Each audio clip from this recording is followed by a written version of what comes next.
Hi, my name is Anita Sanchez. Welcome to Slime Time. I'm going to explore the backyard and look for some of nature's creepy, crawly, slimy creatures. And I'm going to start in the garden.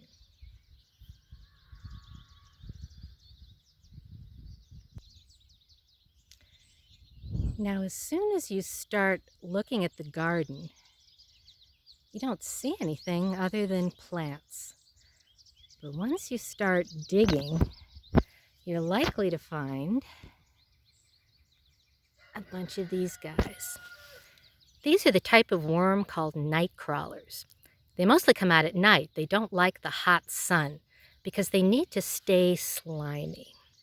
They need to stay moist and damp because the slime that covers their body helps them breathe.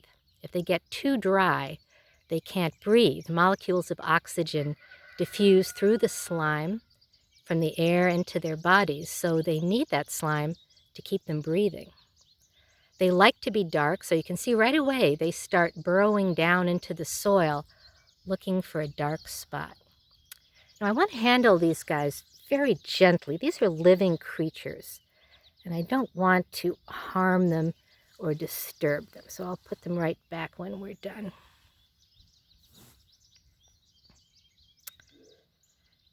Now sometimes people say, oh, worms are just creatures that don't have a beginning or an end. They're just sort of mindless creatures with no brains.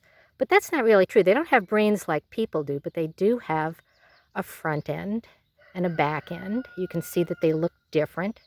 The front end is the one that moves around. You can see it's almost curious. It's looking around. Oopsie, it wants to go down into the dark, damp soil off my warm, dry hand there. I'm going to take these worms out of the garden and ask them to be movie stars just for a few minutes. So see the front end exploring, not liking to be out here in the sun, wanting to find a dark, moist place.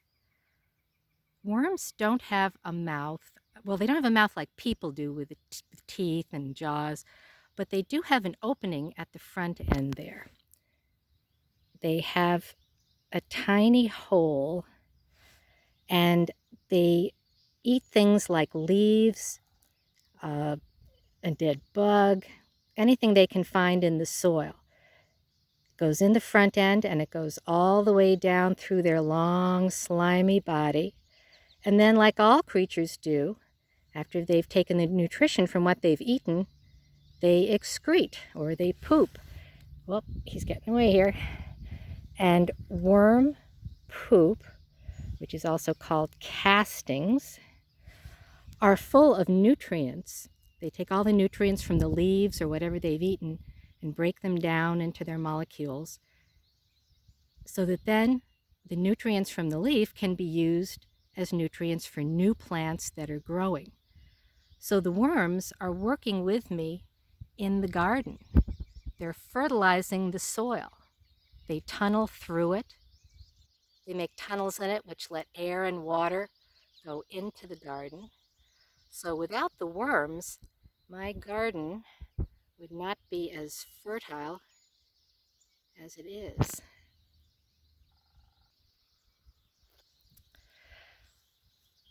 There are other creatures that like to be slimy as well, and sometimes I help them out by making a little bit of habitat for them. Now, this may look like a cardboard box, and it is a cardboard box, but I put it out here on purpose. I knew it was going to be a rainy day, so it's been sitting out here for a couple of rainy days, creating a moist, wet, sheltered habitat. So let's see if there's anybody living underneath here. Oh, yep. Here's one of my favorite creepy crawlers. A slug. Now, slugs are usually not very popular in the garden. They sometimes climb up tomato plants and take a bite out of tomatoes, but I have always just loved slugs. Again, I want to handle these guys very gently. These are living creatures.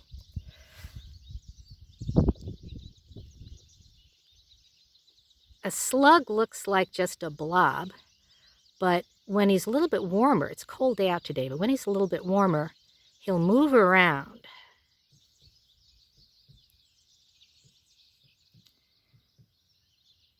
Slugs seem very slow at first. In fact, the word sluggish means slow moving.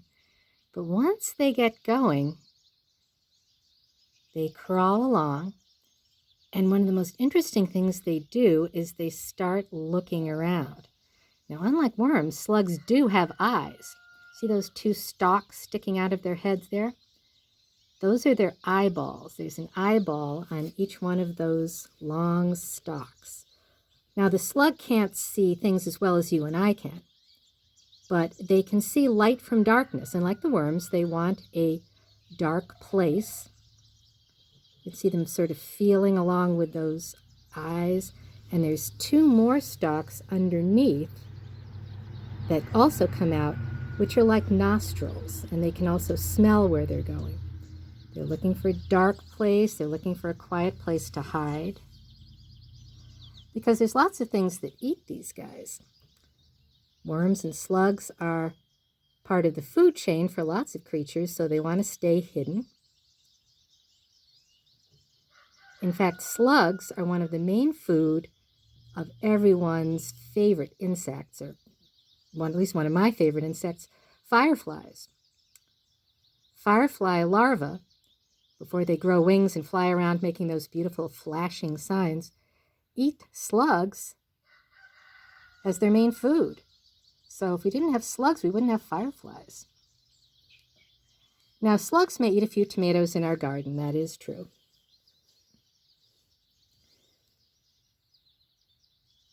But when you really get to look them right in the eye, I think they have a lot of personality. This guy is moving along, but how is he moving? He's not wiggling, he's not wriggling like the worm does. He doesn't wriggle and twist like a snake. He's just gliding along like he's doing the moonwalk. Well, that's where the slime comes in. The slug is gliding along on a coating of slime. Slime oozes out of openings in his body, small pores, kind of like the way sweat oozes off your forehead when you get hot. Sweat just oozes out of your pores. Well, your sweat isn't slimy, of course, but the stuff that oozes out of the slug's body is slimy. You can see that hole on the side of his body there. That's how he breathes. Oxygen goes in and out through that hole there. You can see how moist and slimy looking he is. And you can see the slime trail he's left behind. It's like a conveyor belt of slime, and he's gliding along on it. Whoops, got to catch up with him. These guys are very fast movers. In fact, I'll have to keep an eye on him, because if I take my eye off him for a few minutes, he'll vanish. He'll go hide in a dark spot, and I'll never find him. And I want to put him back where I got him as soon as I'm done looking at him, because remember, these are living creatures. So if you go exploring in your backyard, you want to handle them very gently, enjoy looking at them, and then put them back just as close as you possibly can to where you got them from. Now, if you're really brave, you'll let a slug crawl on your finger. You have to be careful because you will get slimed. I'm going to have to wash my hands off after I touch the slug, and it'll be hard to get the slime off. It's very sticky. But that's how the slug manages to climb all the way up on a 3-foot-tall tomato plant. They glue themselves to the plant with their slime. In fact, you can see he's only been sitting on my finger for a few seconds, but he's glued himself to my finger with the slime. I sometimes find slugs on a cold day, they're more active if I gently pick them up, because the warmth of my finger sort of wakes them up and gets them moving along. So he's coming around the mountain here.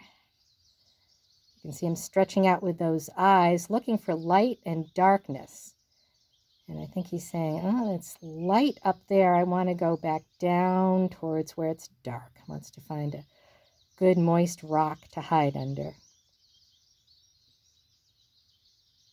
Yep, he's making a U-turn.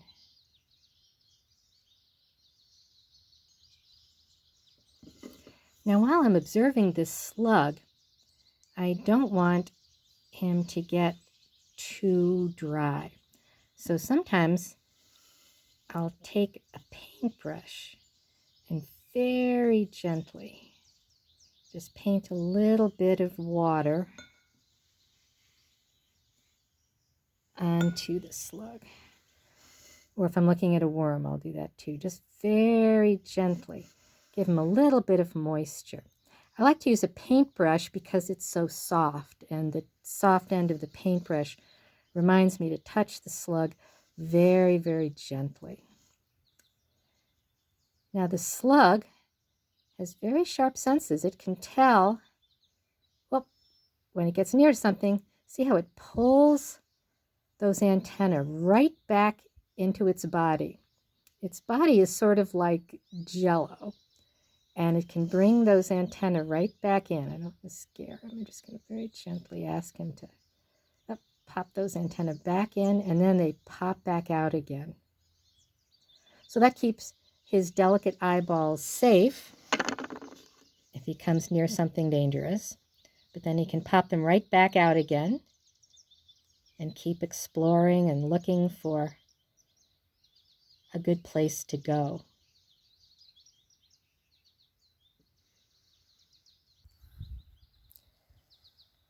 Let's take a closer look at some of those night crawlers. These earthworms live in the dirt, and they are very good at tunneling their way through it.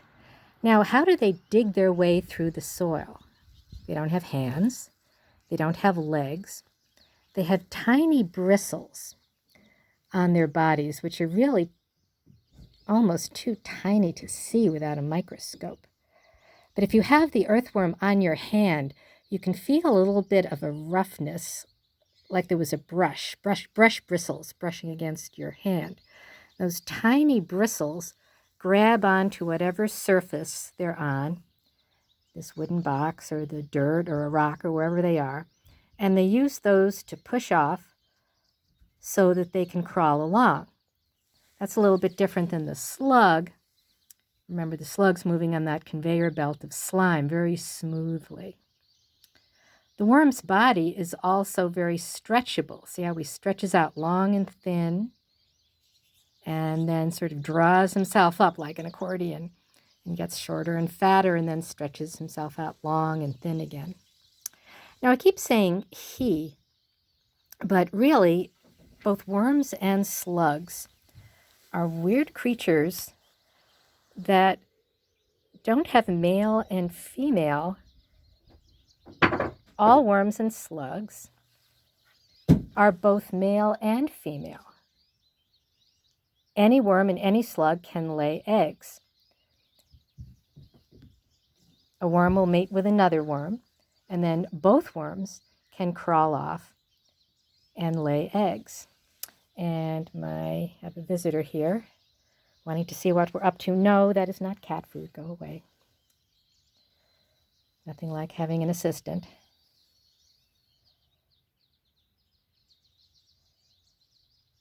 Now, the worm and the slug are crawling next to each other, but I don't think they're fighting or kissing, or I don't think they really realize that it's another living thing. I think the worm is looking for a dark place somewhere to hide. And if I put my hand over here like this to throw some darkness, both the worm and the slug will like that. They'll go away from the light and towards the darkness, because darkness is where they can stay moist and wet and slimy.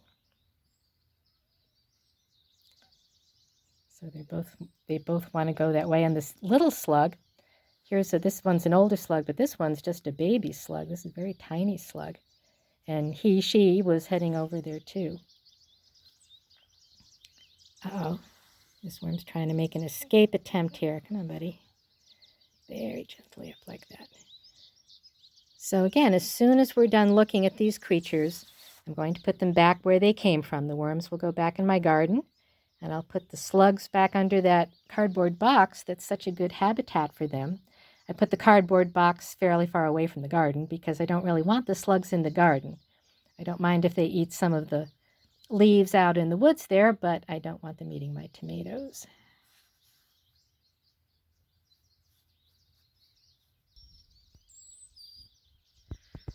Now let's go back to the garden and take a look at some other possible habitats for creatures that live near my garden, whether I know it or not.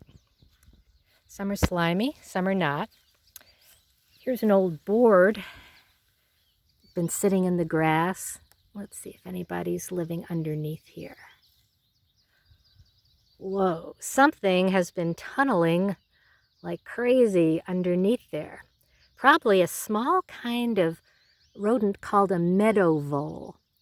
They live in the fields and meadows, and they eat grass and seeds. They won't bother my garden. And they've been apparently hiding out under this board here. That's okay, I don't mind. And whenever you tip something over, a rock or a log or something, always put it back. It's somebody's roof, so put it back the way you got it. Let's take a look at this old stump down here. This used to be a beautiful tree once upon a time, but the tree blew down in a storm. So we used some of the wood, cut it up for firewood, and then I put this stump in the garden here, a place for a tired gardener to rest. But dead wood, even though the tree is long dead, it's still a rich habitat for all kinds of things. Look at all those holes there where ants and beetles have tunneled their way into the wood. Lots of holes and openings where bugs have gotten in. The bugs won't bother my garden, but the bugs are part of the food chain. Woodpeckers, chickadees, other things might come and eat those bugs. Look at all those holes on the side there.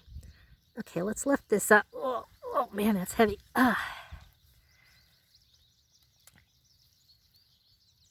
And up the meadow voles have been tunneling here too, down underneath there.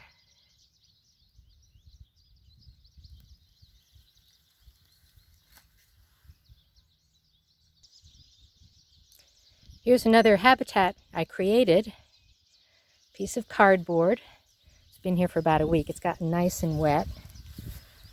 Let's peek underneath and see if anyone's living under here. And yep, sure enough, that's where the slugs hang out. And under the fold of cardboard here where it's dark, remember, and wet, that's where they like to be. So this is really good habitat for the slugs. Now you may say, why do you want to have a habitat for slugs when they might come eat your tomatoes? Well, this cardboard's far away from the garden. They won't bother my garden. And remember about the fireflies. Fireflies, when they're larvae, which means before they grow their wings and fly around, they need places like this to live in. Undisturbed leaves and plants and grass where they can hide. And so the firefly larvae, there's probably some larvae lurking in there. And remember, they like to eat slugs. And then I hope that this summer in June, in the back of my yard, I'll have some fireflies flashing. So I'll pick up a few more rocks in the garden here. Oh, there's a nice beetle. Look at him crawling along. See, as soon as I move his rock, he wants to go find somewhere else to hide out. Sorry, buddy, I'll put your roof back.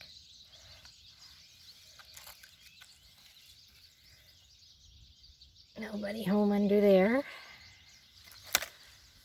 Let's take a look over here. I often leave, these are some old ceramic tiles. I like to leave these around in odd places in the flower garden. Oh, wow. Because it just creates so much habitat for creatures like these ants. Look at all these ants crawling around. You can see their doorways. They have a nest under the ground there. Oh, they're all Gonna bail out into it because I've disturbed their roof.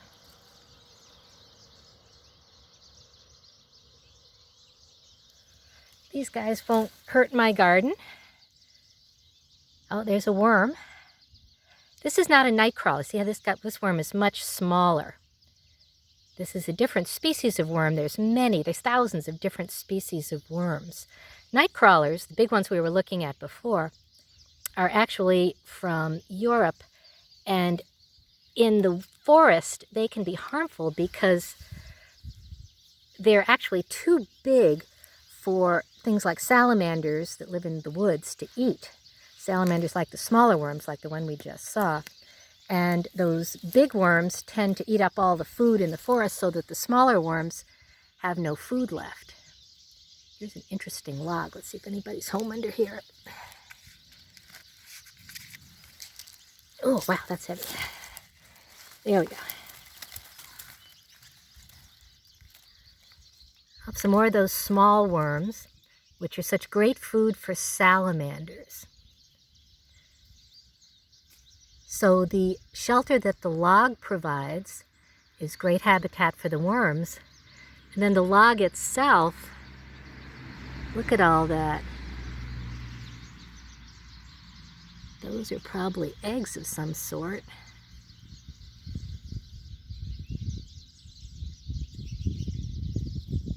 Oh, and look at this guy. That's what's known as a pill bug.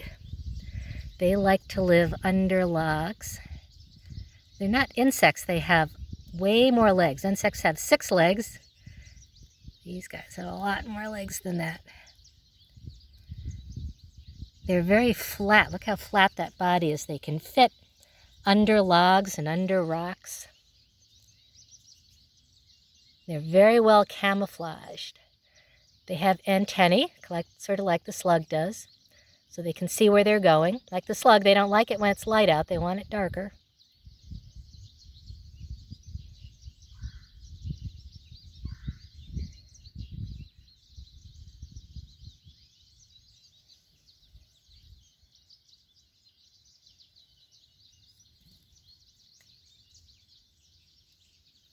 I'm gonna put the roof back on. Sorry, everybody. There's your roof again.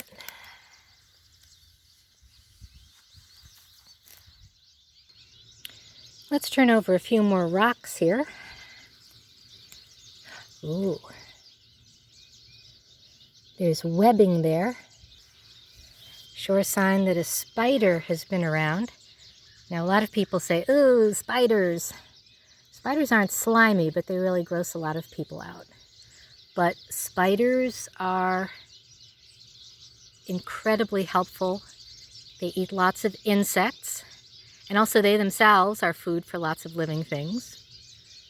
There's also a lot of ants crawling around under this rock. Sorry guys, we'll put that roof down. Let's check this one over here.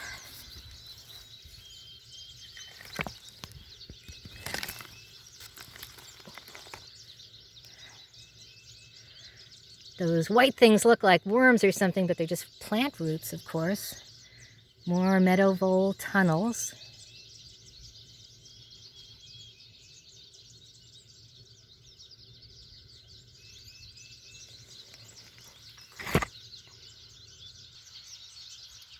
So we've been exploring the backyard, looking in the garden, under rocks, under old cardboard boxes. And we found a lot of creatures. And one of the best things about having these creatures in the backyard is listen to those birds. What do birds eat? Well, some birds eat birdseed, so I put bird feeders in my backyard to give the birds some habitat.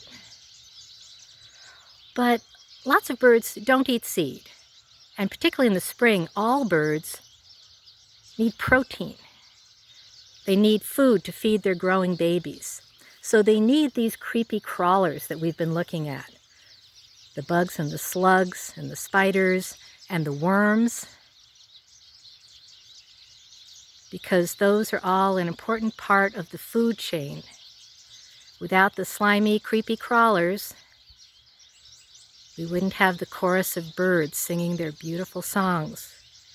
We wouldn't have the fireflies flashing on June nights. It's all part of nature's food web.